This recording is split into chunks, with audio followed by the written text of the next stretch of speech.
नमस्कार, स्वागत है आपका एबीपी गंगा में। मैं हूं अवधेश। हमारा खास कार्यक्रम मुद्दे की बात आप देख रहे हैं और आज बात संगम नगरी में चुनावी प्रयोगशाला की, क्योंकि यहां राजनीतिक दल अपनी रणनीति पर काम कर रहे हैं। वहीं ओम प्रकाश राजभर जैसे नेता गठबंधन का गठजोड़ कर जीत की स्क्रिप्ट लिखने में लगे हैं, क्योंकि प्रयागराज में ओम प्रकाश राजभर की एक मुलाकात बिहार में भाजपा की सहयोगी वीआईपी के नेता मुकेश साहनी के साथ हुई।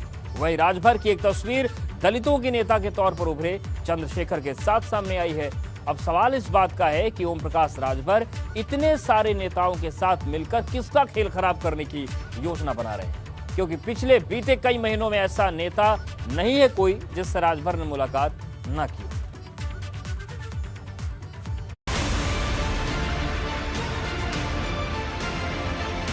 प्रयाग में सियासी संगम, राजभर का भागीदारी संकल्प, सहनी बनेंगे निषाद का विकल्प।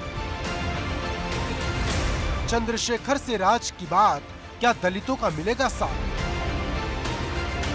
यूपी में सियासी मेल, कौन करेगा किसका खेल? यूपी विधानसभा में राजनीतिक दल जीत के लिए सियासी समीकरण बैठाने में लगे हैं और इस कतार में ओम प्रकाश राजभर सबसे आगे नजर आते हैं, क्योंकि बिहार में भाजपा की सहयोगी वीआईपी के अध्यक्ष मुकेश सहनी और ओम प्रकाश राजभर की इस तस्वीर ने सवाल खड़े कर दिए हैं कि क्या यूपी में भाजपा को रोकने के लिए और जो निषाद वोट भाजपा के साथ खड़े हैं उन्हें अपने पाले में लाने के लिए ओम प्रकाश राजभर भाजपा के साथी को ही अपना हथियार बनाने जा रहे हैं। क्योंकि जहां ओम प्रकाश राजभर की नजर निषाद वोट पर है, वहीं दूसरी नजर दलित वोट पर भी है और इसके लिए राजभर चंद्रशेखर को साथ लेकर रणनीति बना रहे हैं। गौरतलब है कि चंद्रशेखर खुद को मायावती के विकल्प के तौर पर स्थापित करने की कोशिश में जुटे हैं और अब राजभर मुकेश सहनी और चंद्रशेखर को साथ लेकर अपने भागीदारी संकल्प मोर्चा को मजबूत कर रहे हैं। यूपी की सियासत के लिए शनिवार का दिन बेहद अहम रहा। संगम के शहर प्रयागराज में 4 पार्टियों के नेताओं का समागम हुआ। कुंभ के शहर में सियासत को लेकर खूब मंथन हुआ, साथ जीने मरने की कस्में खाई गईं, लेकिन शाम होते होते इन दावों की हवा निकल गई।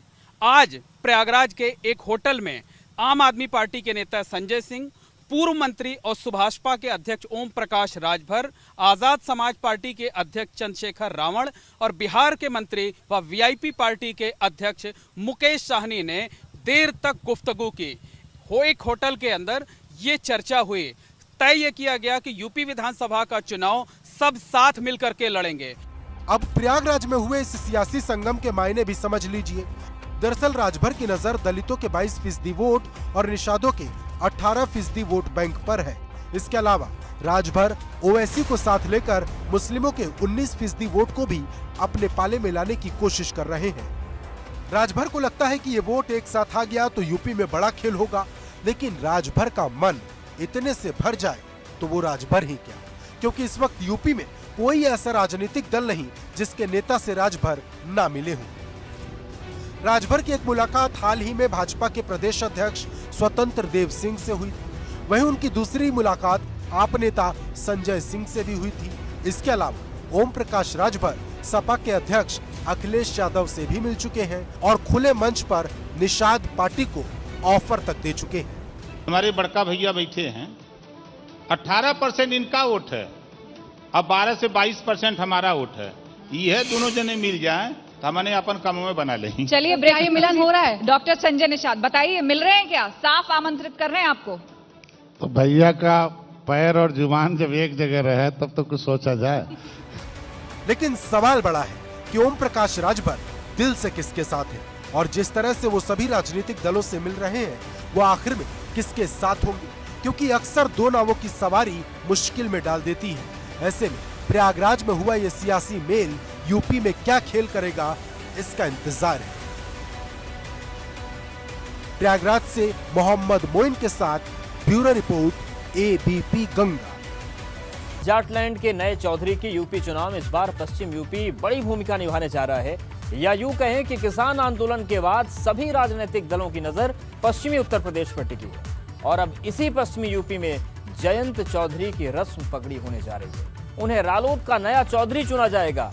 ये पगड़ी समारोह इतना भव्य होगा जिसमें दिल्ली, हरियाणा और पंजाब समेत कई प्रदेश के लोग शामिल होंगे। लेकिन सवाल बड़ा है कि क्या जयंत विरासत की इस पगड़ी को संभाल पाएंगे और क्या रालोद को अपने पुराने दिनों में ला पाएंगे? ये रिपोर्ट।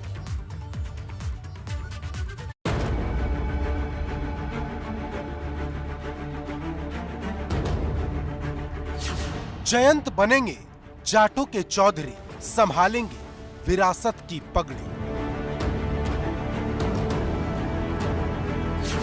32 बिरादरी, 24 खाप, क्या 22 का दंगल होगा जयंत के नाम? यूपी में इस बार किसका खेल बनेगा और किसका बिगड़ेगा, इसके लिए पश्चिमी यूपी की 136 विधानसभा सीटें सबसे अहम साबित होने वाली हैं, क्योंकि किसान आंदोलन की खेती के बाद सभी राजनीतिक दलों की नजर पश्चिमी यूपी पर उगी सियासी फसल पर है और 19 सितंबर का दिन पश्चिमी यूपी में बहुत बड़ा होने जा रहा है। बागपत के छपरौली में स्वर्गीय चौधरी अजीत सिंह की श्रद्धांजलि सभा में उनके बेटे जयंत चौधरी की रस्म पगड़ी कर उन्हें चौधरी परिवार की जिम्मेदारी सौंपी जाएगी। इस रस्म पगड़ी में 32 बिरादरी और 24 खाप के लोग अपनी पगड़ी उतारकर जयंत चौधरी को पगड़ी पहनाएंगे। ये जो कार्यक्रम है किस तरीके से खास होगा और कितने लोग इस कार्यक्रम में शिरकत करेंगे विधायक जी? किसान मसीहा चौधरी अजीत सिंह जी की श्रद्धांजलि सभा रस्म पगड़ी में बहुत भारी संख्या में लोग यहाँ आएंगे और चौधरी अजीत सिंह जी ने जिन्होंने सारा जीवन किसान मजदूरों के लिए काम किया, सद्भावना और भाईचारे के लिए सदा समर्पित उनका जीवन रहा, ऐसे व्यक्ति कोरोना काल में हमारे बीच से चले गए और हम श्रद्धा सुमन भी अर्पित नहीं कर पाए, तो हम अपनी कल श्रद्धांजलि भी अर्पित करेंगे। और दूसरा, जयंत चौधरी जी को विभिन्न खापों के, चाहे वो उत्तर प्रदेश के हों, हरियाणा, राजस्थान, दिल्ली के खाप चौधरी पगड़ी बांध के उनको आशीर्वाद सम्मानित। जयंत चौधरी की इस पगड़ी रस्म में जहां मंत्रोच्चारण के साथ हवन पूजन होगा, जानकारी के मुताबिक इस रस्म पगड़ी में यूपी के साथ साथ दिल्ली, हरियाणा और पंजाब के लोग भी शामिल होंगे। कहीं कोई चूक ना हो, इसके लिए सुरक्षा के कड़े इंतजाम किए गए हैं। स्वर्गीय अजीत चौधरी को श्रद्धांजलि देने से पहले उनकी आत्मा की शांति के लिए हवन कार्यक्रम रखा गया है। आप देख सकते हैं मेरे पीछे, यहीं पर हवन कार्यक्रम रखा गया है और यहीं पर 19 सितंबर को सुबह 10 बजे हवन होगा। मंत्रों उच्चारण के द्वारा जो पंडित हैं वो हवन यहां पर संपन्न कराएंगे। इस हवन में उनके बेटे जयंत चौधरी के साथ उनके परिवार के सदस्य शामिल होंगे। यूपी चुनाव को देखते हुए जयंत चौधरी का पगड़ी समारोह बहुत खास होने वाला है, जिस पर सिर्फ रालोद ही नहीं बल्कि यूपी के हर राजनीतिक दल की नजर होगी। यही वजह है कि पगड़ी समारोह को लेकर छपरौली ही नहीं बल्कि पूरे बागपत को बैनर और पोस्टर्स से पाट दिया गया है। कुल मिला के ये कहा जा सकता है कि अब बाबा की कर्म स्थली पर ही पोते को बड़ी जिम्मेदारी देने की कवायद की गई है और आप देख सकते हैं कि ये वो मंच तैयार किया जा रहा है जहां पर जयंत चौधरी को रस्म पगड़ी अदायगी के बाद बड़ी जिम्मेदारी दी जाएगी। और बताया जा रहा है कि इस कार्यक्रम में कई खाप चौधरियों के साथ साथ हजारों की संख्या में लोग मौजूद होंगे और इस कार्यक्रम में शिरकत करने के लिए बागपत ही नहीं बल्कि पश्चिमी उत्तर प्रदेश के कई जिलों से लोग आएंगे। साथ ही दिल्ली, हरियाणा, पंजाब से भी लोगों के आने की उम्मीद है और यही वजह है कि यहां पर काफी ज्यादा इंतजाम किए गए हैं। इस रस्म पगड़ी के बाद जयंत चौधरी पर रालोद को उस मकाम पर पहुंचाने की जिम्मेदारी होगी जो पूर्व पीएम चरण सिंह और अजीत सिंह के दौर में थी। इस बार यूपी में रालोद सपा के साथ गठबंधन कर चुनाव लड़ रही है। दोनों की कोशिश पश्चिमी यूपी की 136 विधानसभा सीटों में से ज्यादा सीटों पर जीत दर्ज करने की होगी, क्योंकि 2017 के विधानसभा चुनाव में भाजपा को यहां सबसे ज्यादा सीटें मिली थी। लेकिन किसान आंदोलन के बाद स्थिति बदलती हुई कही जाती है। अब इस बदलती स्थिति को जयंत चौधरी अपने अनुरूप बना पाते हैं या नहीं, ये देखना होगा, क्योंकि राजनीति में ताज यूं ही नहीं मिलता, साथ में कांटे भी होते हैं और इसका एहसास कहीं न कहीं पगड़ी पहनते वक्त जयंत चौधरी को भी होगा। बागपत से बलराम पांडे के साथ bureau report, ABP Ganga. Akhilesh की साइकिल सेना की अब बात करते हैं, क्योंकि जैसे जैसे यूपी चुनाव नजदीक आ रहा है, समाजवादी पार्टी पूरी ताकत के साथ जमीन पर उतर आई है। जहां अखिलेश रणनीति बना रहे हैं, वहीं धर्मेंद्र यादव और अबू आजमी जैसे नेता जमीन पर पार्टी को मजबूत करने में जुटे हैं। लेकिन सवाल बड़ा है कि अखिलेश की ये रणनीति क्या 22 के रण में काम करेगी, क्योंकि इससे पहले अखिलेश की तमाम रणनीतियां फेल रही। –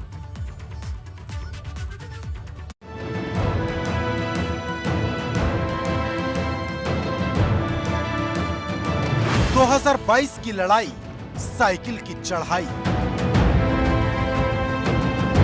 बदायूं में धर्मेंद्र, फतेहपुर में आजमी, जमीन पर उतरी अखिलेश की आर्मी।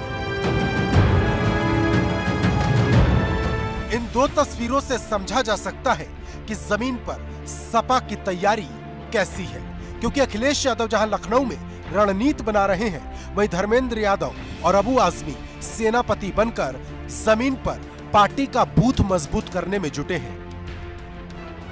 बदायूं में धर्मेंद्र यादव की अध्यक्षता में सपा और महान दल ने संयुक्त जनाक्रोश रैली निकाली, जिसमें भारी भीड़ नजर आई। वहीं फतेहपुर में अबू आजमी पूरी तरह से आक्रामक नजर आए। सबसे पहले वो भाजपा पर बरसे, इसके बाद बसपा पर भाजपा के साथ साठगांठ के आरोप लगाए। अबू आजमी यहीं नहीं रुके, उन्होंने कांग्रेस पर भी निशाना साधा। और ये भी सुन लेना, पता बोला लो, आने वाला 6 महीना तुम्हारे लिए बहुत मुसीबत का है। मैं कह रहा हूँ, उसको यकीन मान जाएगा, किसी दिन भी कहीं किसी को पकड़ दिया जाएगा और कह दिया जाएगा ये तो पूरा देश को उड़ाने वाला था। और जब घर में उसके जाएंगे तो उसके पास एक गोली, एक टैबलेट खरीदने को पैसा नहीं उसके पास। कौन सी पार्टी थी जो तुम्हारे कब्रिस्तान की दीवारों के लिए हर साल 200, 300 करोड़ रुपया देती थी? मुझे एक पार्टी हिंदुस्तान में था, बहुजन समाज ने दिया आपको, कांग्रेस ने दिया आपको, दिया तो समाजवादी पार्टी ने दिया। 20% मुसलमान जो दबा कुचला है, जिसको कोई पूछता नहीं, उसको भी रिजर्वेशन दिया। अगर 100 नल आएगा गांव में लगाने के लिए तो 20 नल मुसलमानों को भी लगाया जाएगा। क्या कांग्रेस बीएसपी ने कभी किया है काम? 22 की जंग में साइकिल को मुस्लिम सवारी की कोई कमी ना हो, इसकी कमान अखिलेश ने अबू आजमी को सौंपी है। यही वजह है कि अबू आजमी ने यूपी में डेरा डाल दिया है। दरअसल यूपी जीतने के लिए अखिलेश कई लेयर की रणनीति पर काम कर रहे हैं। जो जिस वर्ग का नेता है, उस वर्ग को साधने की जिम्मेदारी अखिलेश ने उसी वर्ग के नेता को दी है। जैसे नरेश उत्तम पटेल किसान पटेल नौजवान यात्रा कर रहे हैं, इंद्रजीत सरोज दलितों को साधने के लिए जनादेश यात्रा कर रहे हैं, मनोज पांडे, अभिषेक मिश्रा जैसे नेता ब्राह्मणों को साधने की जिम्मेदारी संभाल रहे हैं। ठीक इसी तरह अबू आजमी मुस्लिमों को साध रहे हैं और इन सब के साथ साथ सपा उन छोटे दलों से गठबंधन कर रही है जिनकी अपने अपने समाज में पकड़ है। लेकिन अखिलेश की रणनीति क्या जमीन पर काम करेगी? क्या उन्हें फिर से यूपी का सुल्तान बनाएगी? क्योंकि जब से अखिलेश ने पार्टी की कमान अपने हाथ में ली, उनकी रणनीति ज्यादातर मौकों पर फेल साबित हुई। फिर चाहे 2017 के चुनाव में कांग्रेस के साथ गठबंधन हो या फिर 2019 में बसपा के साथ हाथ मिलाना हो, यही वजह है कि अखिलेश जो भी कदम उठाते हैं, राजनीति के जानकार उस पर थोड़ा संदेह जरूर जताते हैं। लेकिन ये सिर्फ तब तक है जब तक अखिलेश के पासे सही नहीं बैठते, क्योंकि जैसे ही एक पासा सही बैठा, लोगों की सोच बदलते देर नहीं लगेगी। Bureau report, ABP Ganga. Congress के जनता फार्मूले की, क्योंकि अब तक राजनीतिक दल अपना घोषणा पत्र खुद तैयार करते रहे हैं, लेकिन अब कांग्रेस कुछ नया करने जा रही है। कांग्रेस ने तय किया है कि उत्तर प्रदेश में वो हर वादा जनता से पूछ कर करेगी। मतलब जनता को क्या चाहिए, क्या नहीं, ये सब जनता से ही पूछा जाएगा और जनता जो कहेगी कांग्रेस उसे अपने घोषणा पत्र में शामिल करेगी। लेकिन बड़ा सवाल यह है कि कांग्रेस इन वादों को पूरा करेगी, क्योंकि यूपी में कांग्रेस वक्त के साथ कमजोर हुई है। कांग्रेस के उपाध्यक्ष ललितेश्वर त्रिपाठी पार्टी छोड़ रहे हैं, जो बताता है कि प्रियंका यूपी में कांग्रेस को मजबूत करने में कमजोर पड़ रही हैं। ऐसे में जनता फार्मूला काम करेगा, ये बड़ा सवाल है।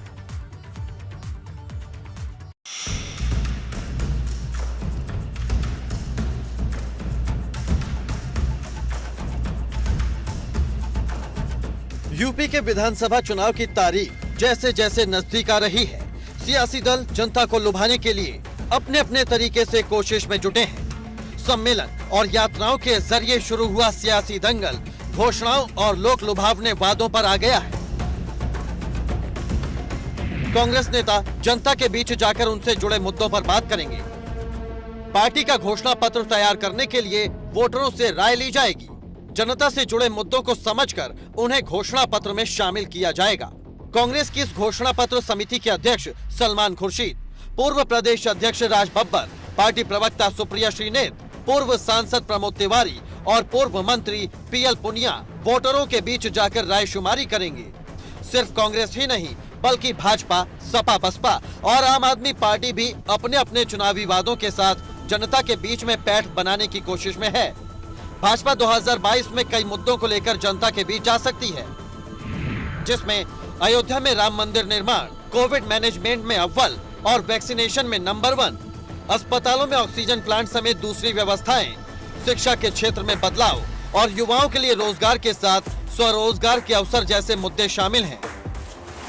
रविवार को यूपी सरकार के 4.5 साल पूरे हो रहे हैं। ऐसे में सीएम योगी सरकार की उपलब्धियों को गिनाएंगे, तो साथ ही सभी जिलों में मंत्री और सांसद प्रेस कॉन्फ्रेंस करके सरकार और अपने काम का ब्यौरा देंगे।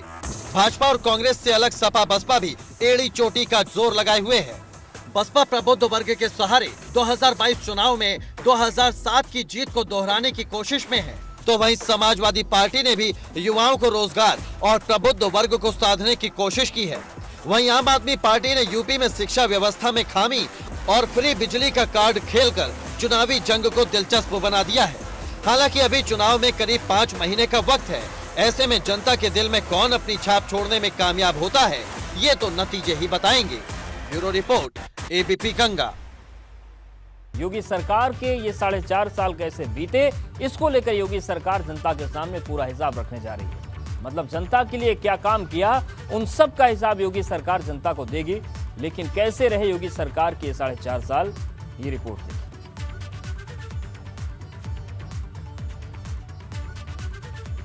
तो आपको बता दें कि कल मुख्यमंत्री योगी आदित्यनाथ प्रेस कॉन्फ्रेंस करने जा रहे हैं और केवल मुख्यमंत्री योगी ही नहीं, जो भी सांसद और विधायक हैं वो अपने अपने क्षेत्रों में जाकर प्रेस कॉन्फ्रेंस करेंगे और जनता को ये बताने की कोशिश करेंगे कि उत्तर प्रदेश की भाजपा यानी कि योगी आदित्यनाथ सरकार ने क्या काम किए हैं और किस तरीके से विकास का विजन बीते 4.5 सालों में उत्तर प्रदेश की धरती पर उतरा है। क्योंकि विपक्ष लगातार आरोप लगा रहा है कि योगी सरकार ने कोई भी धरातल पर काम नहीं किए हैं। तो क्या है 54 महीने का चैंपियन चैलेंज, दिखाते हैं आपको।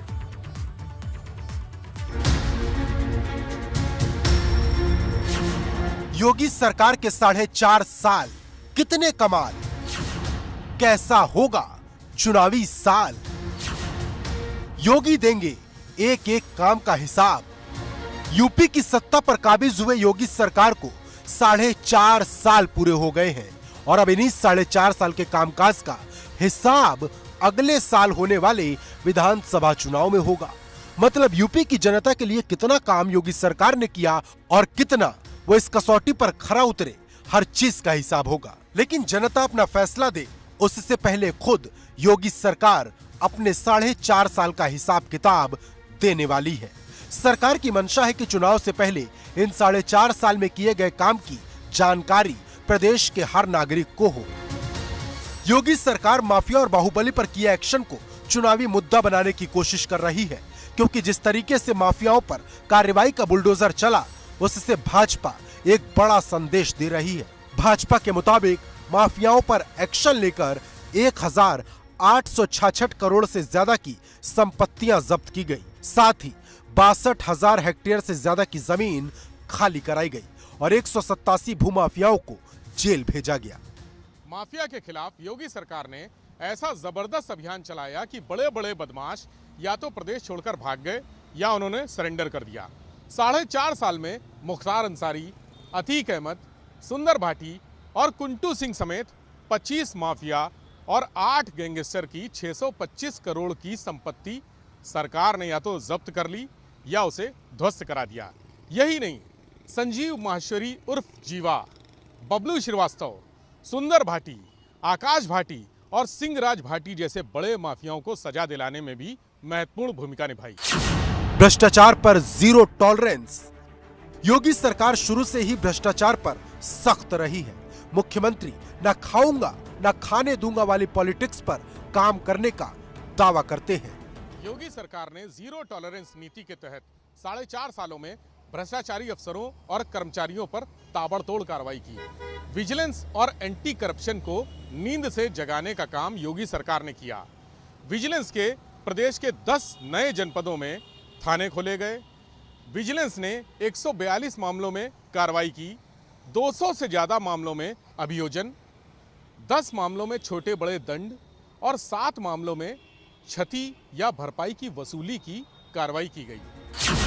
कोरोना काल में रिकॉर्ड तोड़ वैक्सीनेशन। कोरोना काल में जिस तरह से योगी सरकार ने काम किया और जिस तरीके से खराब हुई स्थिति को संभाला, उसे सरकार अपनी एक बड़ी उपलब्धि मानती है। खुद पीएम मोदी भी योगी सरकार की पीठ थपथपा चुके हैं। सूबे में बने रिकॉर्ड मेडिकल कॉलेज भी बताते हैं कि चिकित्सा के क्षेत्र में कितना काम हुआ है। स्वास्थ्य सेवाओं की बात करें तो प्रदेश सरकार ने सभी जिलों में एक एक मेडिकल कॉलेज का लक्ष्य रखा। सरकार का दावा है कि जितने मेडिकल कॉलेज आज़ादी के बाद नहीं मिले थे, उतने मेडिकल कॉलेज सरकार ने सिर्फ अपने इस कार्यकाल में दिए हैं। जिन 16 जिलों में अभी तक ना कोई निजी मेडिकल कॉलेज है और ना ही कोई सरकारी, वहां पर पीपीपी मोड पर मेडिकल कॉलेज की स्थापना के लिए भी सरकार ने गाइडलाइन जारी कर दी हैं, जिन पर जल्द ही काम भी शुरू हो जाएगा। यूपी को बनाया एयरपोर्ट का हब। प्रदेश सरकार का दावा है कि पहली बार यूपी में एयरपोर्ट का जाल बिछा है। 5 इंटरनेशनल एयरपोर्ट बने हैं, जबकि 8 एयरपोर्ट संचालित हैं। उत्तर प्रदेश में कहने को 8 एयरपोर्ट हैं, लेकिन आज से 5 साल पहले उनमें से सिर्फ लखनऊ और वाराणसी ही पूरी तरह से चल रहे थे। योगी सरकार ने प्रदेश की अर्थव्यवस्था को रफ्तार देने के एजेंडे में एयरपोर्ट को भी शामिल किया और गोरखपुर, आगरा, प्रयागराज, बरेली समेत अन्य एयरपोर्ट को क्रियाशील बनाया। अब नोएडा के जेवर में एक अंतर्राष्ट्रीय स्तर का एयरपोर्ट तैयार किया जा रहा है। इसके अलावा कई जगह पर एयरपोर्ट और एयर स्ट्रिप करने की भी योजना पर काम किया जा रहा है। प्रवासी श्रमिकों के लिए बनाया श्रमिक आयोग। सरकार कोई भी हो, रोजगार हमेशा ही एक बड़ा मुद्दा रहता है। प्रदेश सरकार के आंकड़ों की माने तो पिछले 4.5 साल के कार्यकाल में सरकारी विभागों में 4.5 लाख से ज्यादा नौकरियां दी गई है। सरकार का लक्ष्य 5 साल का कार्यकाल पूरा होने तक 5 लाख नौकरियों का है। सरकार इसे अपनी एक बड़ी उपलब्धि के रूप में देख रही है। मतलब योगी सरकार यूपी में अपने काम का पूरा हिसाब प्रदेश की जनता को देगी और फिर जनता तय करेगी कि वो इन कामों पर चुनाव में योगी सरकार को कितने नंबर देगी। लखनऊ से विवेक त्रिपाठी और शैलेश अरोड़ा के साथ ब्यूरो रिपोर्ट, एबीपी गंगा।